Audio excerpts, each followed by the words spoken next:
రాజా వచ్చావు మనసు చంపుకొని కరుడు కట్టిన కిల్లర్లా మాత్రం చూడాలని వచ్చావు.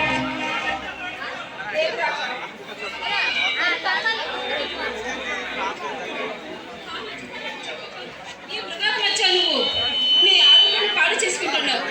నీ మంచి గురించి చెప్పడానికి ఇలా వచ్చాను. మంచితనం ఎప్పుడు ఆ పదం ఈ ప్రపంచానికే నచ్చదు. చెడికి కీడికి కొమ్ము కాసే కిరాతకుల కిరీటాలు ధరించి చట్టాన్ని చేతుల్లో తీసుకొని న్యాయాన్ని నవ్వులు కూడా చేస్తున్నారు. అన్యాయంగా ఈ పేద ప్రజలకు అన్యాయం చేస్తున్నారు. రాజా, చెడు ఎప్పటికైనా సమాధి కాక తప్పదు. అందుకని సమాధి శ్రేయస్సు కోసమని గొప్పవాళ్ళంతా ఎంతమంది చరిత్రలో నిలిచిపోయారు. ఆ విషయాన్ని మాత్రం నువ్వు మర్చిపోకు. చరిత్ర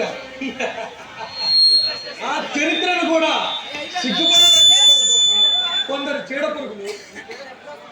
చూడు రాజా, తప్పు చేసిన వాళ్ళు కూడా శిక్ష అనుభవించే తీరుతారు.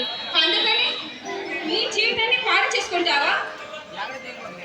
స్వప్న ఒక రాక్షసుడి కోసం రాక్షసుడు అంటే మొదలు పెట్టాను.